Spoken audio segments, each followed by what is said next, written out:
Hello students, welcome to Shiny Max 9th Standard Max Chapter 2 Exercise 2.1 second sum solve பண்ணிரலாம். Find any three rational numbers between -7 divided by 11 and 2 divided by 11. அதாவது இந்த ரெண்டு வேல்யூக்கும் இடையில ஏதாவது ஒரு 3 rational number நம்ம இங்க கண்டுபிடிச்சாலே போதும். ஓகேங்களா? ஓகே, சால்வ் பண்ணிரலாம். சொல்யூஷன். ஸோ ஃபர்ஸ்ட் எழுதிக்கலாம் -7 divided by 11 and 2 divided by 11.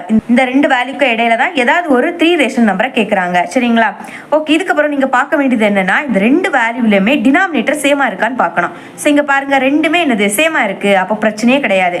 Rational number between the numbers அப்படின்னு கொடுத்துருக்காங்க. அப்போ இந்த ரெண்டு வேல்யூமே நீங்கள் எழுதக்கூடாது. இதுக்கு இடையில உள்ள வேல்யூவை மட்டும் தான் எழுதணும். -7க்கு முன்னாடி உள்ள வேல்யூ -6. நெக்ஸ்ட் டிவைடருக்கு கீழே அந்த 11 அப்படியே எழுதிருங்க. நெக்ஸ்ட் -6க்கு முன்னாடி -5 டிவைடட் பை 11 கமா இனிமே -5க்கு முன்னாடி -4 டிவைடட் பை 11.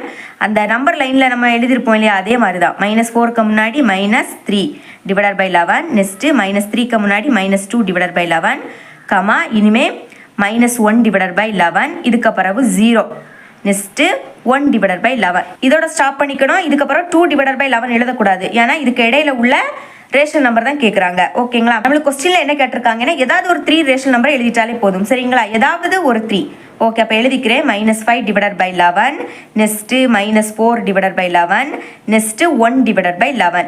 நீங்களும் அதே மாதிரி இதில் இருக்கக்கூடிய ஏதாவது ஒரு 3 ரேஷனல் நம்பர்ஸை எழுதினாலே போதும். சரிங்களா? ஓகே, இவ்வளோதான் இந்த சம். இந்த சம் உங்களுக்கு கிளியராக அண்டர்ஸ்டாண்ட் ஆகிருக்கும் நம்புறேன். தேங்க்ஸ் ஃபார் வாட்சிங்.